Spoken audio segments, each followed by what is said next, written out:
স্বাগত জানাচ্ছি বিরতিহীন রাত ৯টায় বাংলাদেশে। আপনাদের সাথে আছি আমি মাহমুদা মমিতা এবং আমি গোলাম কিবরিয়া। জানিয়ে দিচ্ছি শিরোনামগুলো। আয়কর রিটার্ন জমার সময় বাড়ছে না, জানালেন এনবিআর চেয়ারম্যান। কাল জমা না দিলে সুদ জরিমানা।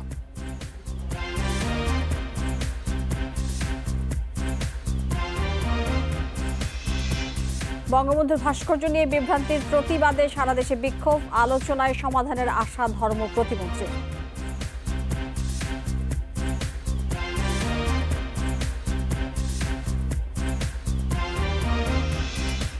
উত্তরা বিআরটিএ কার্যালয়ে মাসে অন্তত ৪ কোটি টাকার ঘুষ লেনদেন, কর্মকর্তাদের চেয়ারে বসেন দালাল।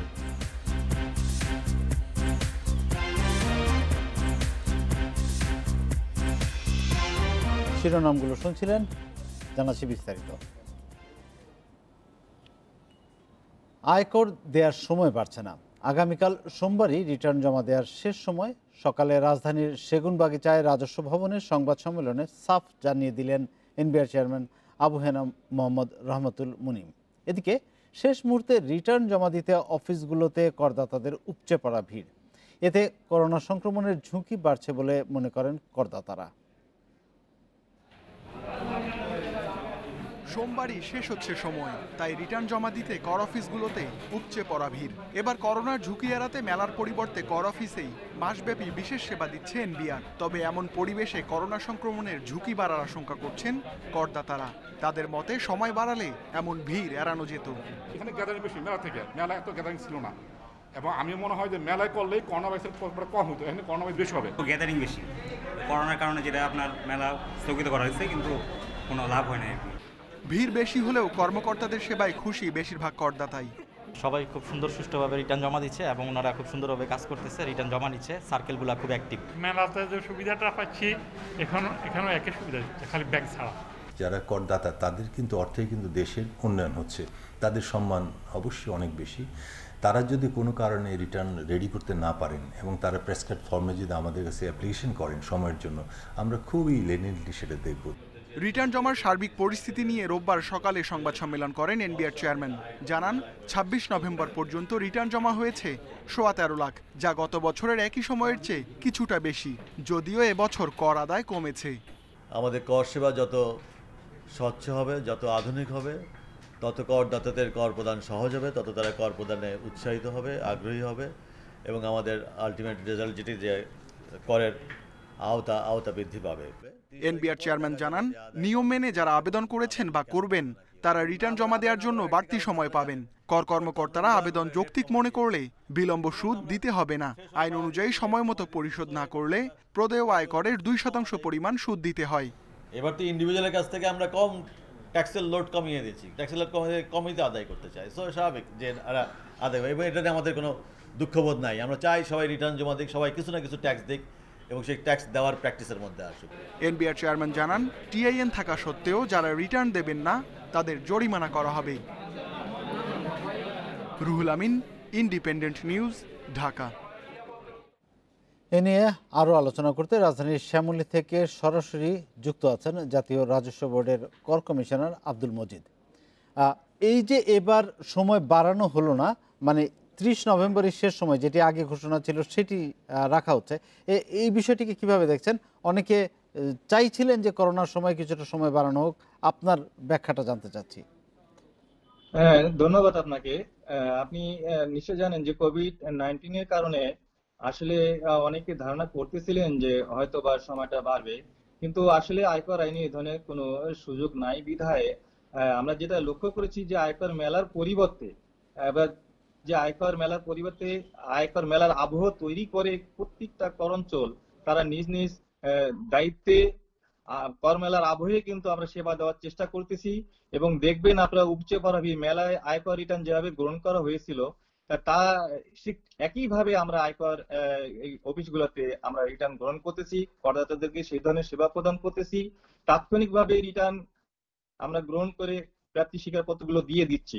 কাজে আমার মনে হয় না এবার যে আয়কর মেলা পরিবর্তে যে আমরা আয়কর রিটার্ন গুলো সংশ্লিষ্ট কর অঞ্চলগুলোতে, সংশ্লিষ্ট স্বশা সার্কেলগুলোতে গ্রহণ করতেছি, কোনো অসুবিধা হচ্ছে না।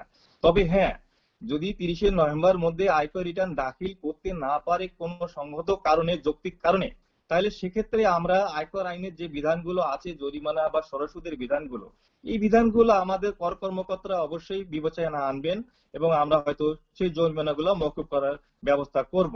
এইটুকু আমরা করদাতাদেরকে আরেকটা বিষয় একটু জানতে চাই, একটি বিষয় নিয়ে আলোচনা হচ্ছে, সেটি হচ্ছে যাদেরই টিন সার্টিফিকেট আছে, TIN, তাদের সবার জন্যই তো রিটার্ন দেওয়াটা বাধ্যতামূলক। যদি তিনি কর দেওয়ার মতো ধরেন যদি তার আয় সেরকম নাও হয়, তাহলেও কি রিটার্নটা দিতে হবে? জি, এবছর আপনি জানেন যে অর্থ আইন 2020-এর মাধ্যমে একটা আইনে পরিবর্তন আনা হয়েছে, যে সমস্ত করদাতা রিটার্ন থাকবে তাদের সকলকে আয়কর রিটার্ন দাখিল বাধ্যতামূলক করা হয়েছে। এখন 30 তারিখের মধ্যে যদি তারা আয়কর রিটার্ন দাখিল না করতে পারে সঙ্গত কারণ ছাড়া, তাহলে আমরা তো জরিমানা করবো না। তবে হ্যাঁ, এটা ঠিক যে তাদেরকে রিটার্ন দাখিল করতে হবে, শুধুমাত্র 2-1টি ক্ষেত্র ব্যতীত। যেমন ক্রেডিট কার্ড কেউ সংগ্রহ করেছে কোনো ছাত্র, অনেকে ছাত্র থাকে, অনেকে জমি বিক্রয়ের জন্য ইটিএন করতে হয়। তো ইটিএন করলে এই সমস্ত 2-1টি ক্ষেত্রে ব্যতীত আমরা সবার ক্ষেত্রে আমরা কিন্তু রিটার্ন দাখিল বাধ্যতামূলক করা হয়েছে আর কি। তবে হ্যাঁ, ইটিএন যাদের আছে এবং যাদের কোনো আয় নাই, তারপরে আমরা তাদের কাছে আহ্বান করব তারা যেন আয়কর রিটার্ন গুলো দিয়ে দেয়। যদি আয়ও না থাকে, শূন্য আয় দেখিয়ে তারা রিটার্ন দাখিল করে দেবে। আমরা চাচ্ছি আয়কর রিটার্ন দাখিল বাড়ুক আর কি। এটা আপনি বলছিলেন যে যারা সময় মতো না দিবে 2% হারে জরিমানা হবে, ইন্টারেস্ট অ্যাড হবে, এরকম একটা কথা বলেছেন। কিন্তু যার শূন্য আয় এবং তিনি রিটার্ন দিলেন না, সেই ক্ষেত্রে বিধানটা কি?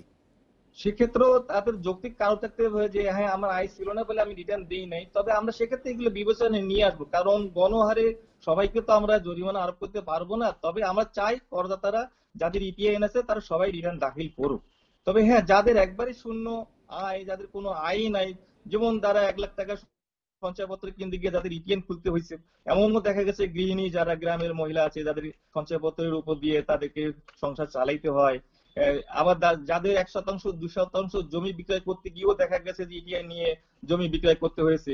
এই সমস্ত করদাতারা আসলে তাদের মানে কোনো আয় হয় না। তো সেক্ষেত্রে তাদেরকে আমরা বিবেচনায় নিয়ে আসবো। তারা যদি রিটার্ন দাখিল না করতে পারে তাদেরকে আমরা বিবেচনায় আনবো। আমরা নোটিশ যদি করিও জরিমানার ক্ষেত্রে, জরিমানা করা হবে না কেন, আমরা এই ধরনের কারণ দর্শন নোটিশ আগে করে থাকি। তো কারণ দর্শন নোটিশের কারণে যদি তারা কোনো ধরনের বক্তব্য দেয় যে হ্যাঁ তাদের কোনো আয় ছিল না, সঙ্গত কারণে তাদের রিটার্নটা দাখিল করা হয় নাই, সে কারণে আমরা তাদেরকে এগুলো মওকুফ করে দেবো জরিমানা। অবশ্যই অনেক ধন্যবাদ জনাব আব্দুল মজিদ আমাদের সঙ্গে যুক্ত থাকার জন্য। ভাস্কর্য আর মূর্তি দুটো এক জিনিস নয়, বিষয়টি নিয়ে ভুল বোঝাবুঝি হচ্ছে বলে জানিয়েছেন নতুন ধর্ম প্রতিমন্ত্রী ফরিদুল হক খান। বঙ্গবন্ধুর ভাস্কর্য স্থাপনের বিরোধিতা এবং এর কারণে মৌলবাদীদের বিরুদ্ধে ব্যবস্থা নেওয়ার দাবির মধ্যেই দায়িত্ব নিয়ে এই কথা বলেছেন তিনি। দুপুরে মন্ত্রণালয়ে প্রথম অফিস করে সাংবাদিকদের জানিয়েছেন আলাপ আলোচনার মাধ্যমে এটি সুরাহা করা হবে। বঙ্গবন্ধুর ভাস্কর্য নির্মাণের বিরোধিতার প্রতিবাদে মানিক মিয়া অ্যাভিনিউয়ে স্বেচ্ছাসেবক লীগের মানববন্ধন। এ সময় সৌদি আরব, ইরান, তুরস্ক সহ নানা মুসলিম দেশে রাষ্ট্রনায়ক ও নানা গুরুত্বপূর্ণ ব্যক্তির ভাস্কর্য থাকার কথা তুলে ধরেন বক্তারা। দেশে মৌলবাদী গোষ্ঠী হীনস্বার্থে বঙ্গবন্ধুর ভাস্কর্য নির্মাণের বিপক্ষে অবস্থান নিয়েছে জানিয়ে বিভ্রান্তি সৃষ্টিকারীদের দ্রুত গ্রেফতার ও দৃষ্টান্তমূলক শাস্তি দাবি করেন তারা। বাংলাদেশের স্বপ্নদ্রষ্টা বঙ্গবন্ধুর জাতির জনক বঙ্গবন্ধুর ভাস্কর্য নিয়ে যে ষড়যন্ত্র হচ্ছে, আমরা তার তীব্র নিন্দা এবং প্রতিবাদ জানাচ্ছি। বিশ্বের বিভিন্ন মুসলিম দেশে, ইরানে, ইরাকে, সব জায়গায়, আপনার মিশরে বিভিন্ন ধরনের ভাস্কর্য আছে। তো বাংলাদেশে জিয়াউর রহমানের ছিল, আজকে স্বাধীনতার মহানায়কের ভাস্কর্য করবে, তার জন্য তারা বিভিন্ন ধরনের ষড়যন্ত্র করার চেষ্টা করছে।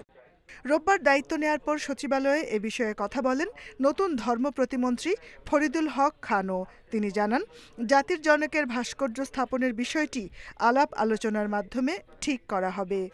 আমি মিশরে গিয়েছি, সেখানেও দেখেছি, যেখানে গিয়েছি, সৌদি আরবে যান সেখানেও আছে, যেখানে যান। তো সেটা যদি হয়, তো বাংলাদেশে এটা আজকে যারা এটা নিয়ে আলোচনা করছে তাদেরকেও চিন্তা করতে হবে যে মূর্তি আর ভাস্কর এক নয়। এই জিনিসটা যখন আমরা বোঝাতে সক্ষম হব, তখন সবকিছুর একটা সমাধান আমরা পেয়ে যাবো বলে আমাদের বিশ্বাস। এদিকে বঙ্গবন্ধুর ভাস্কর্য ভেঙে ফেলার হুমকির প্রতিবাদে বিক্ষোভ সমাবেশ হয়েছে নাটোর, ময়মনসিংহ, নেত্রকোনা, গাজীপুর, দিনাজপুর, জয়পুরহাট সহ নানা জেলা শহরে। তাদের দাবি, জনমনে বিভ্রান্তি ছড়াতেই ভাস্কর্য নির্মাণের বিরোধিতা। পাশাপাশি অপব্যাখ্যাকারীদের দ্রুত গ্রেফতারও চেয়েছে তারা। Jahanara Parvin, independent news, Dhaka. বঙ্গবন্ধুর ভাস্কর্য নির্মাণ নিয়ে বিরোধিতার প্রতিবাদে বিক্ষোভ সমাবেশ করেছে যুবলীগ। বিকেলে রাজধানীর বঙ্গবন্ধু এভিনিউতে আওয়ামী লীগের কেন্দ্রীয় কার্যালয়ের সামনে এ কর্মসূচি পালন করা হয়। সমাবেশে সংগঠনের নেতারা বলেন, জঙ্গিবাদী গোষ্ঠী আবারও মাথাচাড়া দিয়ে উঠছে। এর পেছনে তারেক রহমানের মদদের অভিযোগ করেন তারা। বাংলাদেশে জঙ্গিবাদ, মৌলবাদ এবং সাম্প্রদায়িকতার কোনো স্থান হবে না বলে হুঁশিয়ারি করেন যুবলীগ নেতারা। তারা বলেন, ভাস্কর্য নির্মাণ নিয়ে ষড়যন্ত্রকারীদের দাঁত ভাঙা জবাব দেয়া হবে। কাল সারা দেশে বিক্ষোভ সমাবেশ করার কথা জানিয়েছে যুবলীগ।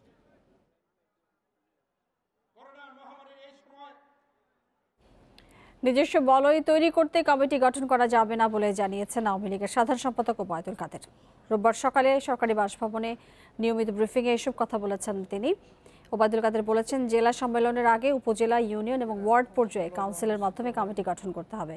নেতাকর্মীদের কঠোরভাবে স্বাস্থ্যবিধি মেনে কাউন্সিল করার নির্দেশ দেন। চিহ্নিত অপরাধী, চাঁদাবাজ, দখলদার এবং সাম্প্রদায়িক গোষ্ঠীর কাউকে দলে নেওয়া যাবে না বলেও জানিয়েছেন তিনি। বিএনপি মহাসচিব মির্জা ফখরুল ইসলাম আলমগীরের বক্তব্যের প্রতিক্রিয়ায় তিনি জানিয়েছেন, শাসন দীর্ঘায়িত করার ইচ্ছা বা সুযোগ সরকারের নেই।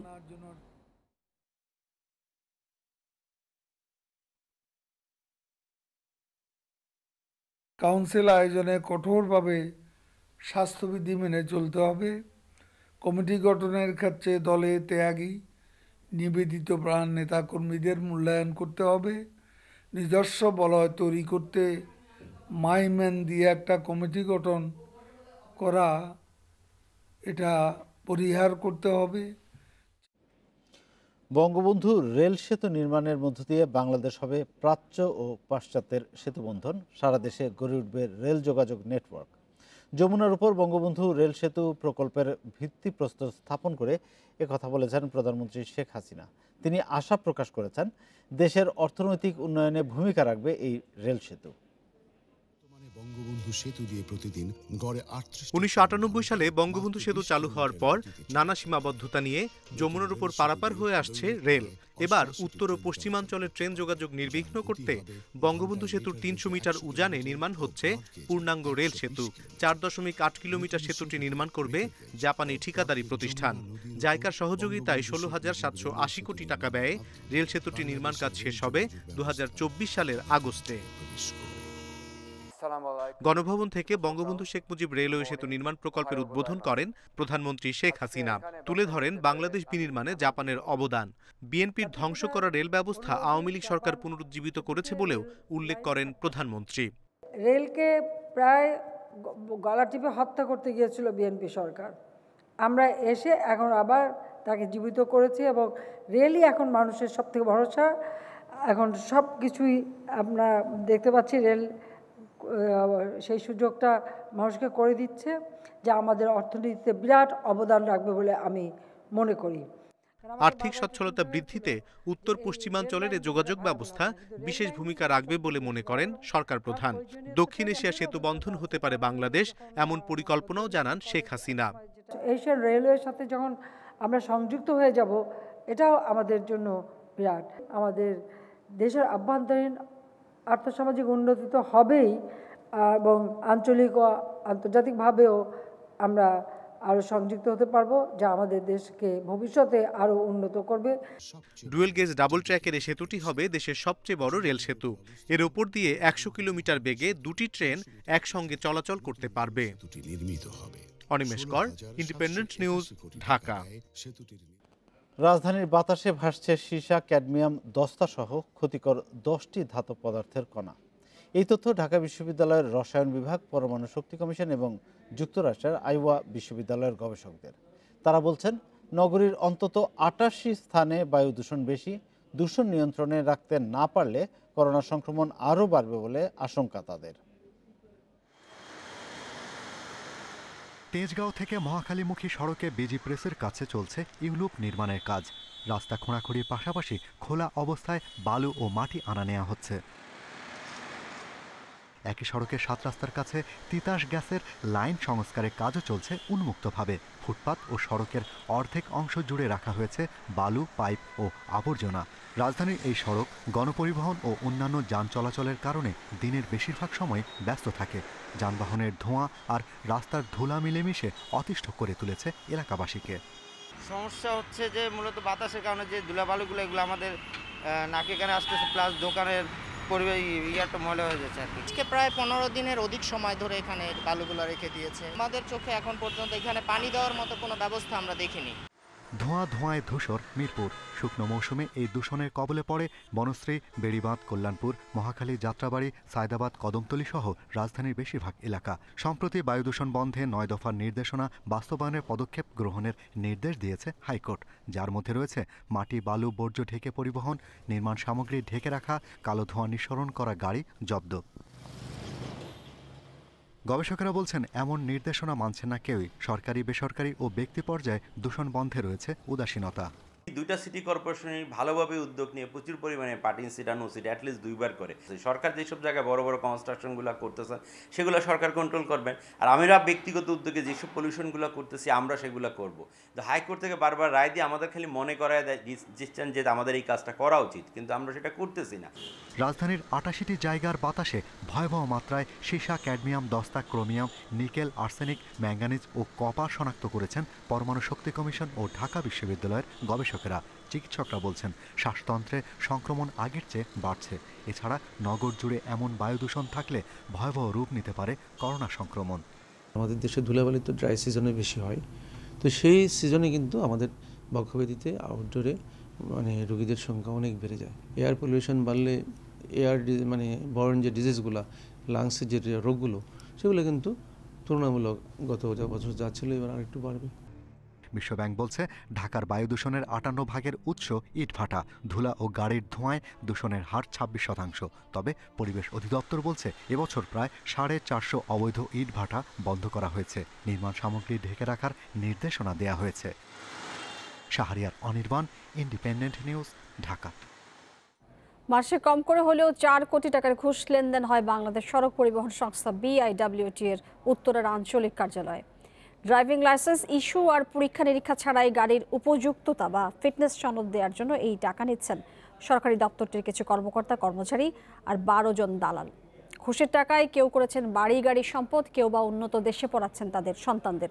কর্মকর্তাদের চেয়ারে বসে বহিরাগত দালালরা কাজ করছেন, এমন চিত্রও পাওয়া গেছে ইন্ডিপেন্ডেন্ট টেলিভিশনের অনুসন্ধানে। আমি টাকা দিছি না, আমি তো নিজে বাদী 5000 টাকা দিছি। টাকা তো নিজে ওর কাছে, আমি ওর কাছে আমি নিছি, তুমি আমার থেকে নিছো। 24 সেপ্টেম্বর বৃহস্পতিবার বিকেল 4টায় গোপন ক্যামেরার দৃশ্য এটি।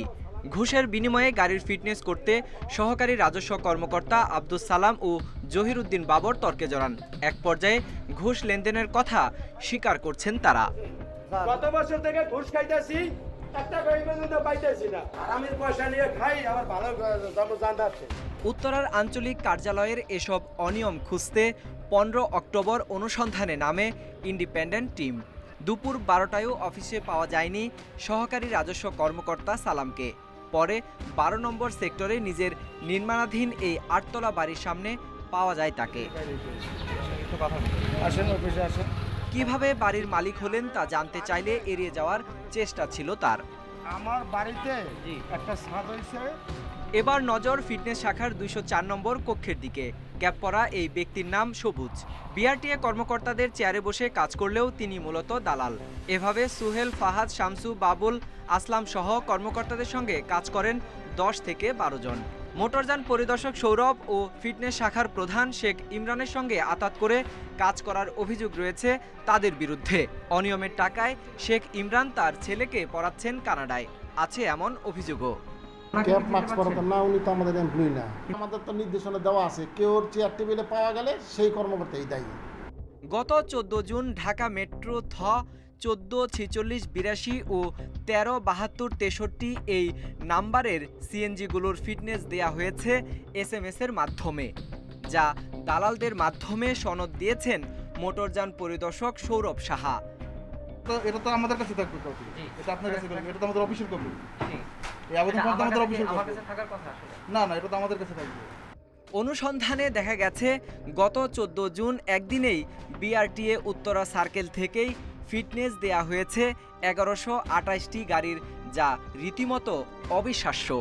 একটি গাড়ির ফিটনেস পরীক্ষায় সর্বনিম্ন 5 মিনিট সময় ধরা হলেও কর্মদিবসের 8 ঘন্টায় 96টির বেশির ফিটনেস দেওয়ার কথা নয়।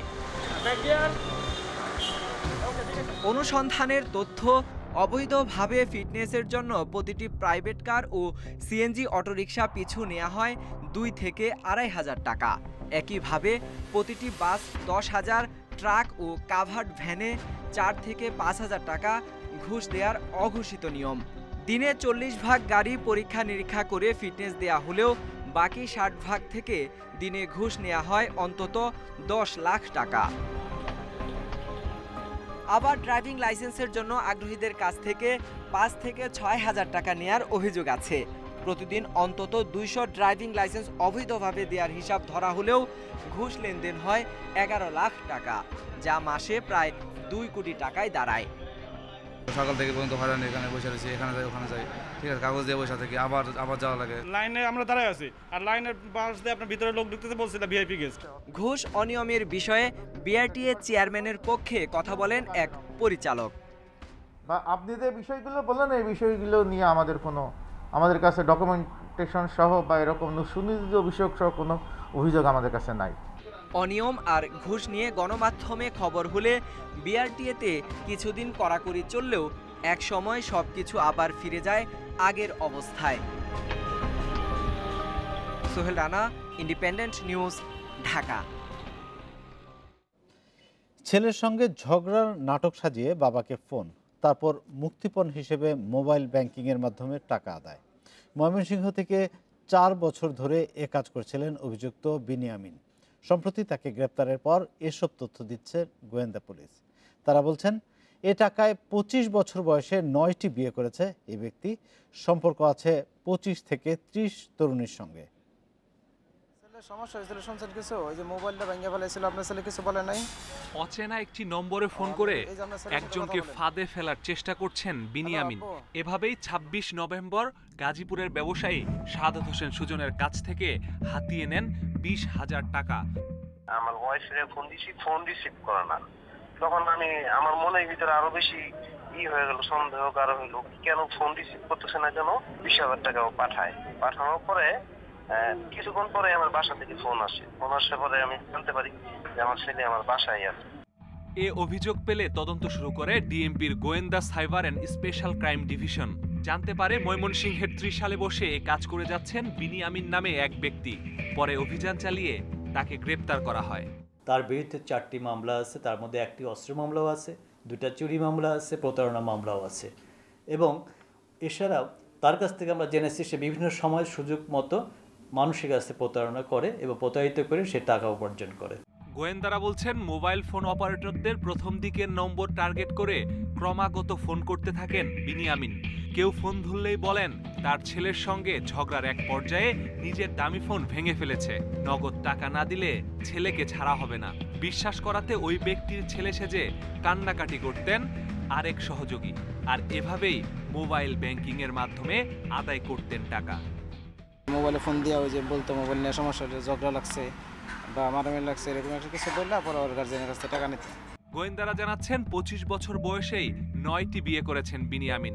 সম্পর্ক করেছেন আরও 25 থেকে 30 তরুণীর সঙ্গে।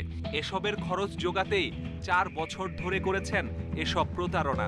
এই যে প্রতারককে বা প্রতারক চক্রকে আমরা গ্রেপ্তার করেছি, তাদের যে জীবনযাপন অপরের টাকায় যথেষ্ট বিলাসী জীবনযাপন করে। জানতে পেরেছি ওদের কাছে জিজ্ঞাসা করে সে 9টা বিয়ে করেছে। আইন শৃঙ্খলা বাহিনীর হাত থেকে বাঁচতে পুরো বাড়িতে লাগিয়েছেন সিসি ক্যামেরা। ঘরের ভেতরে ছিল হিডেন ক্যামেরাও। স্থায়ী আইনজীবীও আছে তার। দেখে টিনশেড ঘর মনে হলেও ভেতরে নামি দামি ব্র্যান্ডের লাখ লাখ টাকার আসবাব। Masudur Rahman, independent news, Dhaka. রাজুকের জমি দখল করে বাবা সিরাজ মিয়া নামে একটি বিদ্যালয় প্রতিষ্ঠা করেছিলেন স্বর্ণ চোরা কারবারির দায়ে গ্রেপ্তার হওয়া গোল্ডেন মনির। সেই বিদ্যালয়ের নাম পরিবর্তনের দাবিতে মানববন্ধন করেছে মেরুলবাড্ডা এলাকার বাসিন্দারা। মানববন্ধনকারীরা জানিয়েছেন, মেরুলবাড্ডা আবাসিক পুনর্বাসন প্রকল্পে মসজিদ, বিদ্যালয়, কলেজ এবং খেলার মাঠ নির্মাণে জমি বরাদ্দ দেয় রাজুক। প্লটটিতে এলাকার মানুষের সন্তানদের পড়াশোনার সুযোগ করে দেবার কথা থাকলেও সেই জমি রাজুক কর্মকর্তাদের যোগ সাজসে অবৈধভাবে দখল করে নেন গোল্ডেন মনির। জমিতে নিজের বাবা সিরাজ মিয়ার নামে প্রতিষ্ঠা করেন Siraj Mia Memorial school.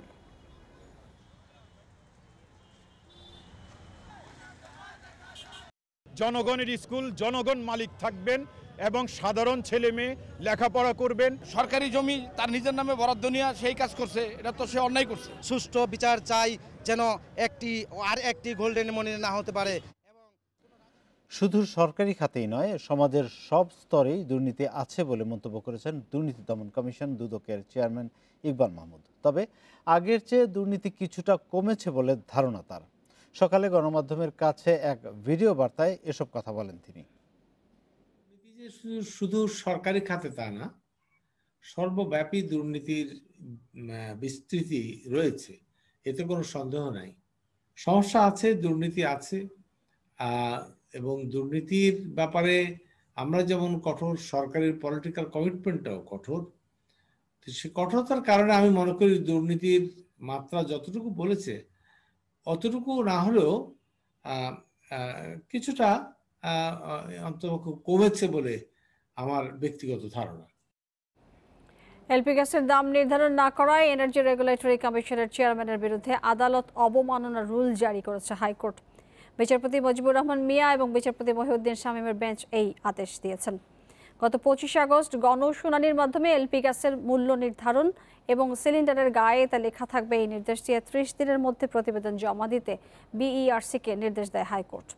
Consumers association of Bangladesh ক্যাবের এক রিটে শুনানি নিয়ে ওই আদেশ দেন আদালত। ওই আদেশ বাস্তবায়ন না করায় দুপুরের শুনানির শেষে হাইকোর্ট বিইআরসির চেয়ারম্যানকে ব্যাখ্যা দেওয়ার নির্দেশ দেন। 15 ডিসেম্বরের মধ্যে বিইআরসির চেয়ারম্যানকে এই বিষয়ে ব্যাখ্যা দিতে হবে।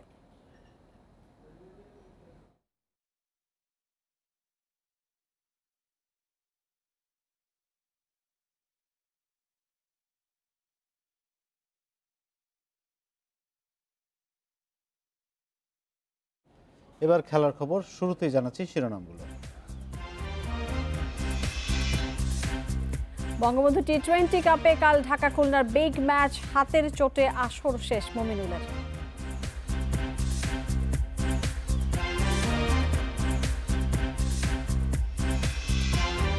প্রেসিডেন্ট কাপ হকির চ্যাম্পিয়ন ফেডারেশনের সবুজ দল, ফাইনালে সেনাবাহিনীর হার 3-2 গোলে।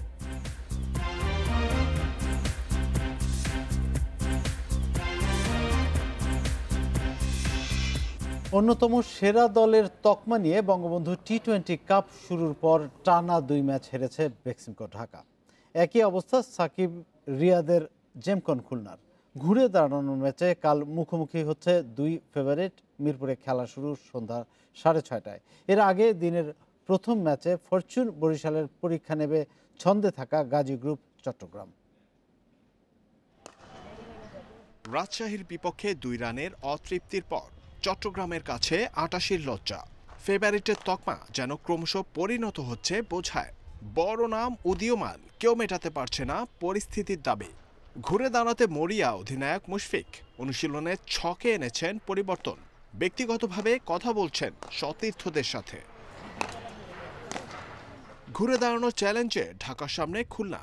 2 আইকন ক্রিকেটারের ঠাসা দলের বিপক্ষে লড়াই, কিন্তু খুলনাও খুব স্বস্তিতে নেই। সবশেষ ম্যাচে তারাও 87 রানের লজ্জা পেয়েছে। সাকিব ভাই আছে, রিয়াদ ভাই আছে, ভালো ভালো প্লেয়ার ওইখানে আছে। আসলে তারা কিন্তু অলরেডি ওই ভালো টিম নিয়ে কিন্তু 2টা ম্যাচ তারা কিন্তু হেরে গিয়েছে। আমাদের যার যেটা রোল আমরা সেটা যদি খুব ভালো মতো করতে পারি, আর অবশ্যই আপনি যেটা বলেন টস একটু ফ্যাক্টর। ঢাকার তুলনায় সম্পূর্ণ বিপরীত অবস্থানে চট্টগ্রাম। মুমিনুল হকের চোট ধাক্কা, তবে সেটা সামলে নেওয়া সামর্থ্য আছে রিজার্ভ বেঞ্চে। টানা 2 ম্যাচে 9 উইকেটের জয়। মুস্তাফিজ নাহিদদের দুর্দান্ত বোলিংয়ের পর কাজ সহজ হয়ে যাচ্ছে লিটন সৌম্যদের দারুণ ব্যাটিংয়ে। আক্রমণাত্মক ক্রিকেটের বিজ্ঞাপন টুর্নামেন্টের বাকি অংশেও অব্যাহত রাখতে চায় সালাউদ্দিনের শিশুরা। না, এখানে শুধু যে বোলারদের কৃতিত্ব এরকম কিছু না, কারণ ব্যাটসম্যানরাও ভালো করছে। কারণ 9 উইকেটে জয় মানে আমার কাছে মনে হয় এটা একটা আমাদের অনেক ভালো একটা শুরু। আমাদের যে টিমের এখন যে কনফিডেন্স লেভেলটা আছে বা আমাদের প্লেয়াররা যেভাবে খেলতেছে, তো আশা করব আমরা এভাবে আর কি শেষ করার জন্য। অধিনায়ক তামিমের দারুণ ব্যাটিংয়ে জয় ধারায় ফিরেছে বরিশাল, তবে বাকিদের ধারাবাহিকতার ঘাটতি এখনো কাটেনি। উদ্বেগের কেন্দ্রে ব্যাটসম্যানদের নিষ্প্রভতা। শক্তিশালী চট্টগ্রাম বোলিং অ্যাটাকের সামনে থাকছে না দ্বিতীয় ভুলের সুযোগ। চিটাগং ওরা ভালো ক্রিকেট খেলছে, ওরা অবশ্য ভালো টাসে আছে, প্লেয়ারও ভালো, টিমও ভালো। বাট আমার কাছে মনে হয় যে আমরা যে প্রসেসে আসি সেই প্রসেসে যদি আমরা খেলতে থাকি অবশ্যই অনেক কিছুই হতে পারে। সময়ের সাথে টুর্নামেন্টে গুরুত্বপূর্ণ হয়ে উঠছে কন্ডিশন। প্রথম ম্যাচে মিনিস্টার রাজশাহীর পর টানা 5 ম্যাচ জিতেছে দ্বিতীয় ইনিংসে ব্যাট করা দল। জহিরুল ইসলাম, ইন্ডিপেন্ডেন্ট নিউজ, ঢাকা। ইনজুরিতে পড়ে বঙ্গবন্ধু টি-20 কাপ শেষ হয়ে গেল টেস্ট অধিনায়ক মুমিনুল হকের। শনিবার খুলনার বিপক্ষে ম্যাচে ফিল্ডিংয়ের সময় আঙুলে আঘাত পান চট্টগ্রামের মুমিনুল। এক্স-রে করানোর পর আঙুলে চির ধরা পড়েছে তার। মাঠে ফিরতে অন্তত 4 সপ্তাহ সময় লাগবে। এদিকে ইনজুরি থেকে সুস্থ হয়ে উঠছেন মোহাম্মদ সাইফুদ্দিন। বিসিবির ফিজিও আর প্রধান চিকিৎসকের সবুজ সংকেত পেলেই মাঠে নামতে পারবেন রাজশাহীর এই অলরাউন্ডার। ম্যাচ জয়ের পর এভাবেই হাসিমুখে মাঠ থেকে বের হচ্ছিলেন মুমিনুল। আঙুলের ছোট্ট ওই টেপটা দেখে বোঝার উপায় নেই হাতে বড়সড় ব্যথা পেয়েছেন। ফিল্ডিংয়ের সময় হালকা আঘাত লাগলেও খুব একটা ভোগায়নি। দলের প্রয়োজনে 3 নম্বরে ব্যাটিংয়ে নেমেছেন। দলকে জিতিয়ে ফিরেছেন লিটনের সাথে। 5 রান করে অপরাজিত ছিলেন। তবে রাতেই ব্যথা বেড়ে যায়। ফিজিওর সাথে কথা বলে এক্স-রে করানোর পর মন খারাপের খবর পান টাইগার টেস্ট অধিনায়ক। ছিটকে গেছেন টি-20 কাপ থেকে। 4 থেকে 6 সপ্তাহ সময় লাগবে মাঠে ফিরতে। ততদিনে ওয়েস্ট ইন্ডিজ দল চলে আসবে পূর্ণাঙ্গ সিরিজ খেলতে। বিসিবির চিকিৎসকেরা দেখে পরবর্তী করণীয় জানাবেন। বাংলাদেশ টেস্ট ক্যাপ্টেন মুমিনুল হক এই টুর্নামেন্টের বাকি খেলায় আর অংশ নিতে পারছে না। ডান হাতের বুড়ো আঙ্গুলে চোট পায়। আল্ট্রাসোনোগ্রাম স্ক্যান ও এক্স-রে করার পর তার ফ্র্যাকচার ধরা পড়ে। তার মাঠে ফিরতে মিনিমাম 4 সপ্তাহ লাগবে। মুমিনুলের খারাপ খবরের মাঝে কিছুটা স্বস্তি সাইফুদ্দিনকে নিয়ে। দ্বিতীয় সপ্তাহে এসে অনেকটাই সুস্থ হয়ে উঠেছেন। শুরুর দিকে 2 ম্যাচের কথা বলা হলেও আরও কিছুটা সময় লাগবে মাঠে ফিরতে। ফিটনেসের কাজ শুরু করেছেন। রানিং করতে কিছুটা সমস্যা হচ্ছে। মিনিস্টার গ্রুপ রাজশাহী ম্যানেজমেন্ট তাকে দ্রুত ফিরে পেতে আশাবাদী। ওর প্রোগ্রেস বেশ ভালো। এখন ওয়েট বেয়ারিং অ্যাক্টিভিটিসগুলো করছে, সাথে ব্যালেন্সিং অ্যাক্টিভিটিসগুলো চলছে, প্রোপ্রিসেপশনের কাজ চলছে, কিছু স্ট্রেংথের কাজ চলছে, সাথে যে সমস্ত আপার লোয়ার যে সমস্ত অ্যাক্টিভিটিসগুলো করা দরকার সে সমস্ত কাজগুলো চলছে। তবে তাড়াহুড়ো করে তাকে খেলাতে মানা বিসিবির। সাইফুদ্দিনের মাঠে ফিরতে ফিজিও ও প্রধান চিকিৎসকের সবুজ সংকেত দরকার রাজশাহীর। Mazharul Islam, independent news. জুলাইয়ে ঢাকার মাঠে যুব এশিয়া কাপ হকি, তার প্রস্তুতিতে আলো ছড়িয়েছে যুবারা। প্রেসিডেন্ট কাপ হকির শিরোপা জিতেছে অনূর্ধ্ব 21 খেলোয়াড়দের নিয়ে গড়া সবুজ দল। সেনাবাহিনীর বিপক্ষে তাদের জয় 3-2 গোলে। করোনার মধ্যে গেল 2 মাস নিয়মিত অনুশীলনের ফলেই এই সাফল্য বলছেন খেলোয়াড় আর ফেডারেশন কর্মকর্তারা। দেশের হকিতে নামে ভারে বড় দল বাংলাদেশ সেনাবাহিনী। প্রেসিডেন্ট কাপেও অপরাজিত থেকেই উঠেছিল ফাইনালে, কিন্তু তাদেরকেই হারিয়ে শিরোপা জয়ের আনন্দে মেতেছে অনূর্ধ্ব 21 খেলোয়াড়দের নিয়ে গড়া সবুজ দল। প্রথম 5 মিনিটে 2 গোলের লিড। আশরাফুলের পর রাজীবের গোলে উড়ন্ত শুরু সবুজ দলের। তৃতীয় কোয়ার্টার পর্যন্ত লিড ধরে রাখে তারা, কিন্তু শেষ কোয়ার্টারে পরপর 2 গোলে সমতায় ফেরে সেনাবাহিনী। খেলা শেষের 2 মিনিট আগে পেনাল্টি থেকে গোল করে জয় নিশ্চিত করেন আশরাফুল। যুব এশিয়া কাপের আগে এমন জয় আত্মবিশ্বাস বাড়াবে বলছেন খেলোয়াড়রা। তো আর্মির মতন দলকে আমরা হারিয়ে চ্যাম্পিয়ন হয়েছি। আশা করি আমাদের এই অনূর্ধ্ব 21 টিম ইনশাল্লাহ আমাদের এশিয়া কাপে আমরা ভালো রেজাল্ট করব। যদি আমাদের ক্যাম্প যদি এইভাবে চলতে থাকতো আর আমাদের যদি টুর্নামেন্ট আরও আমরা একটার পর একটা খেলতে থাকতাম, তো আমার মনে হয় যে অবশ্যই ভালো হতো। এশিয়া কাপের জন্য প্রায় 2 মাস নিয়মিত অনুশীলন করেছে যুবারা। তবে জানুয়ারির টুর্নামেন্ট পিছিয়ে অনুষ্ঠিত হবে জুলাই। টুর্নামেন্টের আগে যুবাদের আরও ভালোভাবে প্রস্তুত করতে চায় ফেডারেশন। যথেষ্ট ক্যাম্পিং হবে, এই মুহূর্তে না, এই খেলাগুলো গড়াতে থাকবে, তারপরে আবার যখন সময় আসবে ক্যাম্প তার আগে আগে থাকবে। লিগ শুরুর বিষয়ে এখনও চূড়ান্ত সিদ্ধান্ত না আসলেও ডিসেম্বরে বিজয় দিবস হকি আয়োজন করার পরিকল্পনা ফেডারেশনের। Abidur Rahman, independent news, Dhaka. আর এই ছিল খেলার খবরে। সংবাদ আরো যা থাকছে।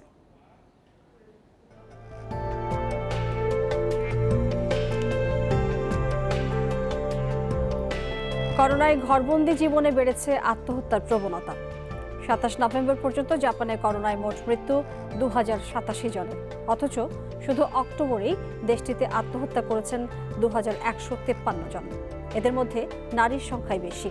পারিবারিক বন্ধন এবং সামাজিক সম্প্রীতির ঘাটতিতে করোনাকালে বিশ্বজুড়ে আশঙ্কাজনক হারে বাড়ছে আত্মহত্যার সংখ্যা।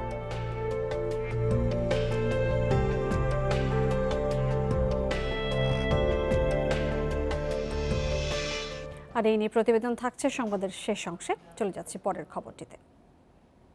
জামালপুর, বাগেরহাট এবং কিশোরগঞ্জের শিশু হত্যা মামলার রায়ে 2 আসামির মৃত্যুদণ্ড এবং 4 জনের যাবজ্জীবন কারাদণ্ড দিয়েছেন আদালত। এর মধ্যে জামালপুরের বকশীগঞ্জে 1.5 মাস বয়সী শিশুকে হত্যার দায়ে বাবার মৃত্যুদণ্ড দিয়েছেন জেলা এবং দায়রা জজ আদালত। 2011 সালের 20 মে জামালপুরের বকশীগঞ্জের টুপকারচর গ্রামে স্ত্রীর সঙ্গে বাগবিতণ্ডার জেরে 1.5 মাসের শিশুপুত্র আসিফকে ছুঁড়ে মারেন মোস্তফা। সামনে থাকা ঢেকির সঙ্গে আঘাতে মৃত্যু হয় শিশুটির। প্রতিবেশীরা মোস্তফাকে পুলিশে দিলেও পরে জামিনে মুক্ত হয়ে এখনও পলাতক তিনি। 9 বছর পর মামলার রায় দেন জেলা ও দায়রা জজ জুলফিকার আলী। মৃত্যুদণ্ড ও 50,000 টাকা জরিমানা করা হয় মোস্তফাকে। তার স্ত্রী জেজিনা বেগমের কাছে মোবাইল কেনার টাকার জন্য বায়না ধরে, স্ত্রী দিতে রাজি না হওয়ায় তার শিশু বাচ্চা 1.5 মাসের শিশু বাচ্চাকে ঢেকি ঘরে তারা থাকতো, ওই ঢেকিতে আশ্রয় মেরে ফেলছে। 2019 সালের 11 মার্চ রাতে বাগেরহাটের মোরেলগঞ্জের সদর ইউনিয়নে বাড়ির জানালার গ্রিল কেটে ঘুমন্ত বাবা মার পাশ থেকে অপহরণ করা হয় 3 মাসের শিশু আব্দুল্লাহকে। মুক্তিপণের টাকা নিতে গেলে গ্রামবাসীর ধাওয়ায় মোটরসাইকেল রেখে পালিয়ে যায় অপহরণকারীরা। সেই মোটরসাইকেলের সূত্র ধরে গ্রেপ্তার করা হয় আসামি রাহাত, মহিউদ্দিন ও ফাইজুলকে। পরে বাড়ির পাশের মাছের ঘের থেকে উদ্ধার করা হয় শিশুটির মরদেহ। জেলা নারী ও শিশু নির্যাতন দমন ট্রাইব্যুনাল 2 এর বিচারক নুরে আলম 3 আসামিকে যাবজ্জীবন কারাদণ্ড দেন। বাংলাদেশে আর কোনো মা বাবা যেন এভাবে সন্তানহারা না হয়, কারো কোল থেকে যেন এভাবে কোনো বাচ্চা নিয়ে যেন হত্যা না হয়। বয়স বিবেচনা করে এই 3 জনকে, আসামি 3 জন, হৃদয় ওরফে রাহাত, মহিউদ্দিন এবং ফাইজুল, তাদের যাবজ্জীবন সাজা প্রদান করেছেন, আরও 20,000 টাকা জরিমানা করেছেন, অনাদায়ে আরও 1 বছরের কারাদণ্ড। এদিকে কিশোরগঞ্জ শহরে স্কুল ছাত্র তোফাইলকে পিটিয়ে হত্যার ঘটনায় আসামি জুয়েনা আক্তারকে মৃত্যুদণ্ড ও আরেক আসামি জুয়েনার মা রিনা আক্তারকে যাবজ্জীবন কারাদণ্ড দিয়েছেন আদালত। দুপুরে জেলার অতিরিক্ত জেলা ও দায়রা জজ আদালতের বিচারক মোহাম্মদ আব্দুর রহিম এই রায় দেন। তবে ঘটনার পর থেকে পলাতক জুয়েনা। মেহরিন জাহান, ইন্ডিপেন্ডেন্ট নিউজ ডেস্ক। দেশে উদ্বেগজনক হারে বাড়ছে নারী নির্যাতনের ঘটনা। প্রতি বছরই প্রায় দ্বিগুণ হারে বাড়ছে এ সংখ্যা। মানবাধিকার কর্মীরা বলছেন, অপরাধীর বিচার না হওয়ার কারণে নারীর প্রতি সহিংসতার ঘটনা বাড়ছে। অপরাধ বিশেষজ্ঞদের মতে, পুরুষের কর্তৃত্ব স্থাপনের প্রবণতায় কমছে না নারী নির্যাতন।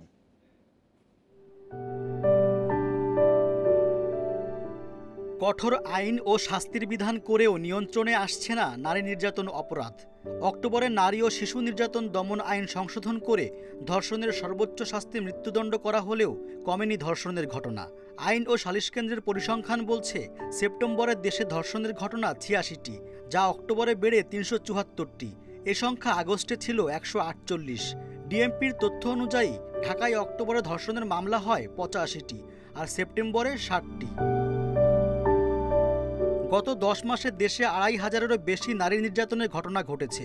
এর মধ্যে পারিবারিক সহিংসতার ঘটনা ৪৮৩টি, ধর্ষণের ঘটনা ১৩৪৯টি, যৌতুকের জন্য নির্যাতনের ঘটনা ১৮৪টি।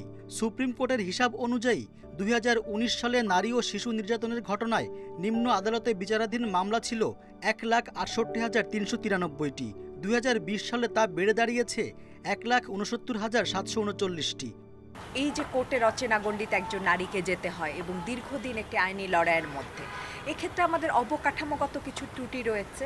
কেননা একজন নারী তিনি যখন আইন শৃঙ্খলা রক্ষাকারী সংস্থার কাছে যান, অনেক ক্ষেত্রেই সেই পরিবেশটি সেটি কিন্তু নারী বান্ধব না।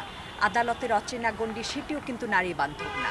কাজে একজন নারীর পক্ষে এই আইনি লড়াই দীর্ঘ সময় ধরে চালিয়ে যায়, এটি একটি খুবই কঠিন বিষয়। জাতীয় জরুরি সেবা ৯৯৯ এর তথ্য মতে গত বছর নারী ও শিশু নির্যাতন সহিংসতার ঘটনায় কল এসেছে ৬,২৮৯টি।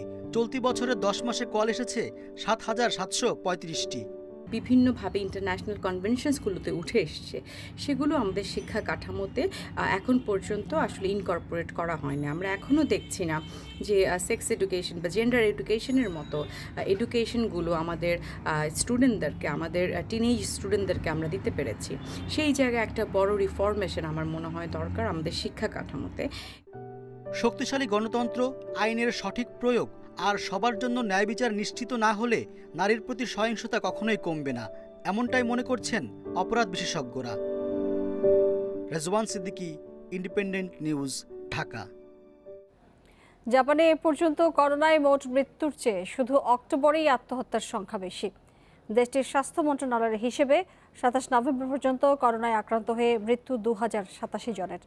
অন্যদিকে ন্যাশনাল পুলিশ এজেন্সির হিসেবে গত মাসে আত্মহত্যা করেছেন ২১৫৩ জন। এদের মধ্যে নারীদের সংখ্যাই বেশি। 4 বার আত্মহত্যার চেষ্টা করেছেন ইরিকো কোবায়াশি। প্রথম আত্মহত্যার চেষ্টার সময় তার বয়স ছিল 22 বছর। ফুল টাইম চাকরি করেও টোকিওতে বাসা ভাড়া ও প্রয়োজনীয় জিনিসপত্র কিনতে পারতেন না তিনি। কোবায়াশির বয়স এখন 43 বছর। কাজ করেন একটি এনজিওতে। লিখেছেন নিজের মানসিক স্বাস্থ্য এর সঙ্গে সংগ্রাম নিয়ে একটি বই। কিন্তু করোনায় আগের মতো মানসিক সমস্যায় ভুগছেন তিনি। আমি ঠিকমতো বেতন পাচ্ছি না, কোথাও কোনো আলো দেখছি না, সারাক্ষণ অভাবের মধ্যে আছে। মনে হচ্ছে আমি আবার সেই দারিদ্র্যে ফিরে যাব। বিশ্ব স্বাস্থ্য সংস্থার হিসেবে আত্মহত্যার হার বেশি যেসব দেশে তাদের মধ্যে অন্যতম জাপান। দীর্ঘ কর্মঘণ্টা, স্কুলে অত্যাধিক চাপ, সামাজিক বিচ্ছিন্নতা ও মানসিক স্বাস্থ্য নিয়ে কুসংস্কার সহ নানা কারণে আত্মহত্যায় উদ্বুদ্ধ হয় দেশটির বাসিন্দারা। তবে গত 10 বছরে আত্মহত্যার হার সবচেয়ে কম ছিল গত বছর। কিন্তু করোনাকালে জাপানে আত্মহত্যার হার নতুন করে বাড়ছে। পরিসংখ্যান বলছে মহামারীতে পুরুষের চেয়ে নারীর আত্মহত্যার প্রবণতা বেশি। 2019 সালের অক্টোবরের চেয়ে গত মাসে নারীদের আত্মহত্যার হার বেড়েছে 83 ভাগ। একই সময়ে পুরুষদের এই হার বেড়েছে 22 ভাগ। সন্তান দেখাশোনা, সুস্বাস্থ্য নিয়ে উদ্বেগ, অর্থনৈতিক সংকটের কারণে কর্মজীবী মায়েদের উপর অতিরিক্ত চাপ বাড়াকে কারণ হিসেবে দেখছেন বিশেষজ্ঞরা। করোনা নিয়ন্ত্রণে থাকায় লকডাউন তুলে নেওয়া হয়েছে জাপানে। অর্থনৈতিকভাবে অন্যান্য দেশের চেয়ে কম ক্ষতিগ্রস্ত। তারপরও আত্মহত্যার হার বাড়া উদ্বেগের কারণ বলছেন বিশেষজ্ঞরা।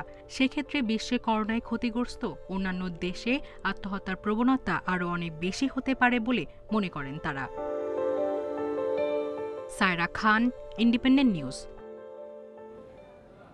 আর এই ছিল বিরতিহীন রাত ৯টার বাংলাদেশে।